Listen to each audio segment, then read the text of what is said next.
Perkenalkan, saya Agnes Puji Rahayu dengan NIM 7211419003.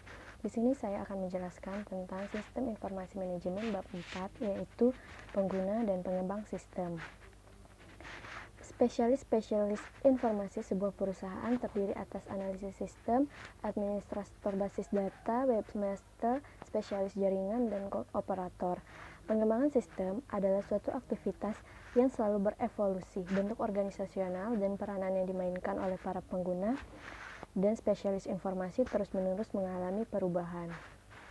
Organisasi bisnis. Sistem informasi dikembangkan dan digunakan dalam organisasi bisnis. Dukungan sistem informasi bagi organisasi. Sistem-sistem informasi ini dirancang khusus untuk organisasi fisik, yaitu cara bagaimana sumber daya fisik, manusia, bahan baku, mesin, dan uang dialokasikan ke berbagai area-area fisik perusahaan, anak perusahaan, global, divisi, wilayah, distrik, cabang, dan seterusnya. Organisasi layanan informasi. Seperti ini gambaran informasi dan data lingkungannya.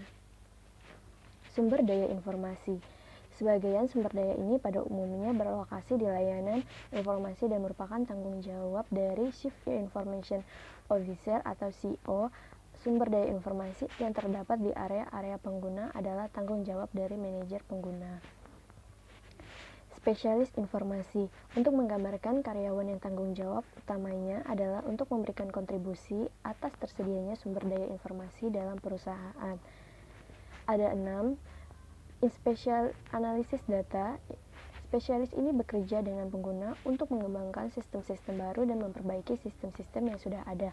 Yang kedua, administrator basis data, yaitu terbagi dalam 4 area utama: perencanaan, implementasi, operasi, dan keamanan. Ketiga, webmaster, yaitu bertanggung jawab atas isi dan penyajian situs web perusahaan.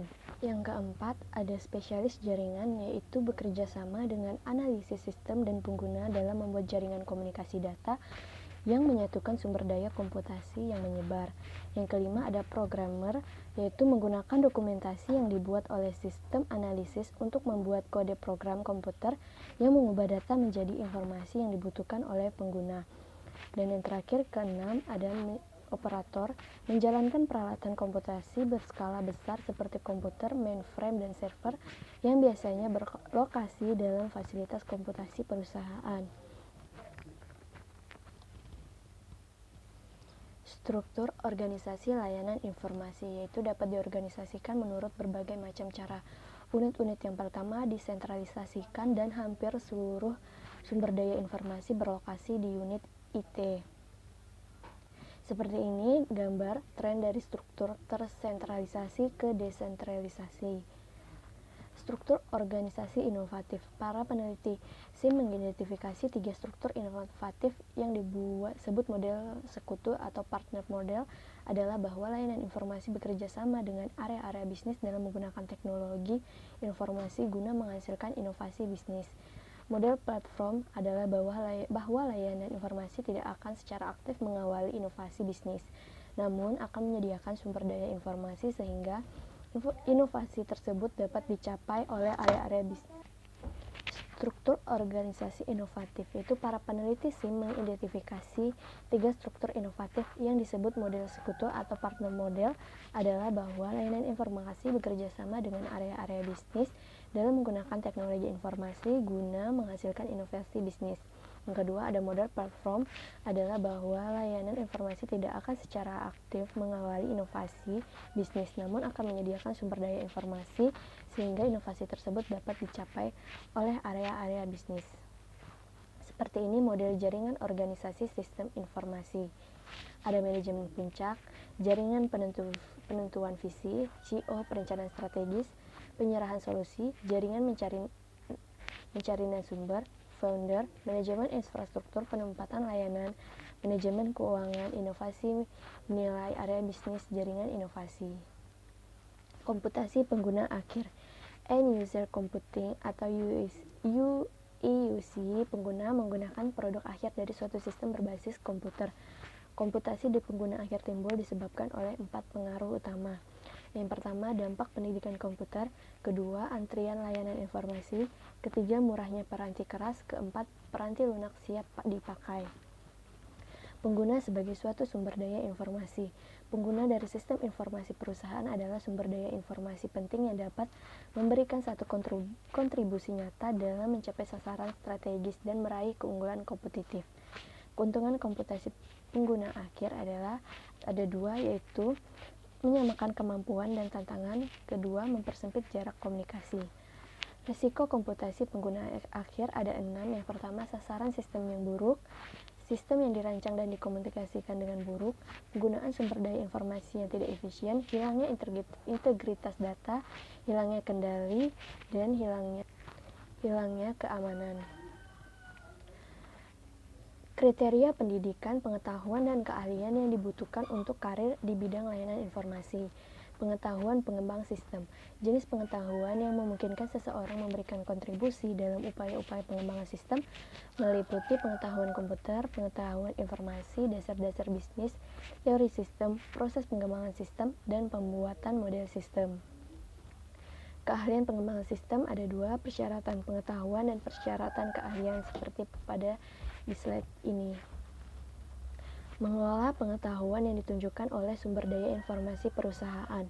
Perusahaan seringkali menganggap manajemen pengetahuan sebagai sistem jenis lain yang harus dikembangkan. Otomatisasi kantor adalah penerapan otomatisasi seperti teknologi komputer pada pekerjaan komputer. Otomatisasi kantor atau office automation atau otomatisasi kantor atau office automation atau OA meliputi seluruh sistem elektronik formal maupun informal yang terutama berhubungan dengan komunikasi informasi ke dan dari orang-orang di dalam maupun di luar perusahaan. Pergeseran dari pemecahan masalah administratif ke manajerial. Seiring dengan bertambahnya pengetahuan komputer di kalangan manajer dan profesional, mereka menyadari bahwa mereka dapat menggunakan aplikasi untuk memecahkan masalah yang mereka hadapi.